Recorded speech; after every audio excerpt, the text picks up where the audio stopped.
लोग बोलते बाबा जी तुम नौजवानों को भड़काते हो, तो क्यों नहीं भड़काओ नौजवानों को?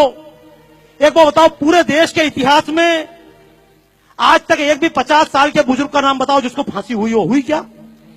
एक का नाम बताओ। ये दिल्ली में बैठकर चिल्ला रहे हैं, बाला साहब पे भी चिल्लाएंगे, नरेंद्र मोदी भी चिल्लाएंगे, इन पे चिल्लाएंगे, संघ पे चिल्लाएंगे, ये सांप्रदायिक हैं, हमने देश को आजादी दिलाई। पर मैं चैलेंज करता हूं पूरे देश के और पूरे प्रदेश के, शिंदे साहब से सोनिया गांधी से लेकर यहां के मुख्यमंत्री तक, एक कांग्रेसी का नाम बताओ जिसको फांसी हुई हो। मैं चैलेंज कर रहा हूं भाई साहब, मैंने तो आरटीआई में पूछा, पूरे देश में तुमने देश को आजादी दिलाई, लेकिन एक कांग्रेसी का नाम बताओ जिसको अंग्रेजों ने फांसी दी हो। अंग्रेजों ने केवल लाठी नहीं खाई, डंडे नहीं खाए, केवल मक्खन और अंडे खाए हैं।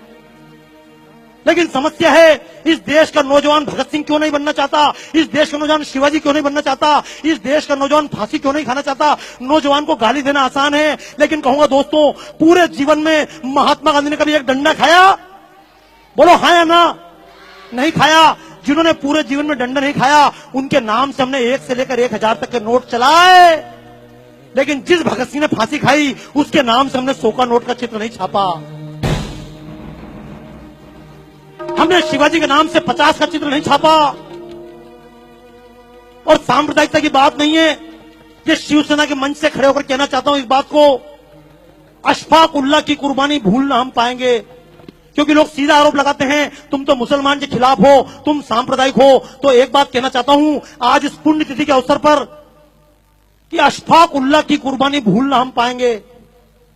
जब अशफाक उल्लाह खान लड़ रहा था आजादी के मैदान में, तो मुल्लों ने समझाया था, कठ मुल्लों ने, अरे अशफाक क्यों इसके लिए जान देते हो, तुम तो मुसलमान हो। तो अशफाक उल्लाह खान ने कहा था, कुछ आरजू नहीं है, बस आरजू यही है, रख दे कोई जरा सी खाके वतन कफन में।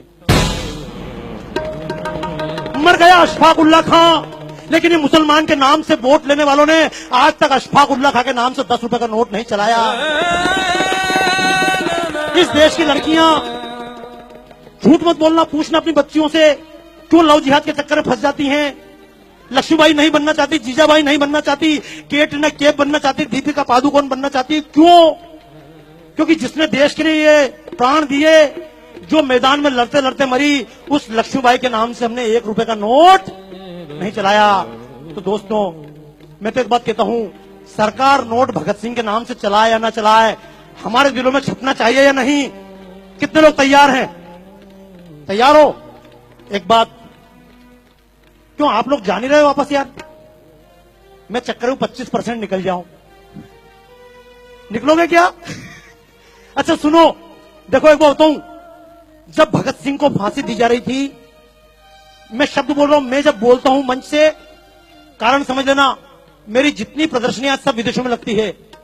राजू निवल जी से बात चल रही थी, बाबा जी आपकी प्रदर्शन लगाएं, तो मैंने कहा मेरी प्रदर्शनी भारत में नहीं लगती। बोले क्यों नहीं लगती है? मैंने कहा जब भारत में कोई बात बोलता हूं तो लोग बोलते तुम सांप्रदायिक हो, और जब अमेरिका में खड़े होकर बोलता हूं तो लोग बोलते बाबा जी आपने हमारी आंखें खोल दी। तो कारण समझना दोस्तों, जब महात्मा गांधी ने लॉर्ड इरविन से बातचीत की थी, समझौता हुआ था, तो लोगों ने कहा था महात्मा जी, भगत सिंह ने किसी की जान नहीं ली है, संसद भवन के कोने में बम फेंका है, किसी व्यक्ति पर नहीं फेंका। आप भगत सिंह की माफी के लिए बात करो, शर्त रखो, भगत सिंह को माफ करो। तो महात्मा गांधी ने कहा था, ये भगत सिंह, ये अशफाक उल्लाह खां, ये क्रांतिकारी, ये चंद्रशेखर आजाद, ये क्रांतिकारी आतंकवादी हैं।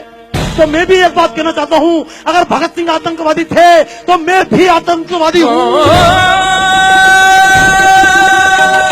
और ऐसे आतंकवादी देश के कोने कोने में पैदा करना चाहता हूं। क्यों? अगर भगत सिंह की तरह आतंकवादी देश में पैदा हो जाए तो अफजल और कसाब जैसे आतंकवादी दिखाई, तो बोलो देश के नाम पे आतंकवादी बनना चाहते हो? अभी तक लोग मजहब के नाम पे आतंकवादी बने, जातियों के नाम पर आतंकवादी बने।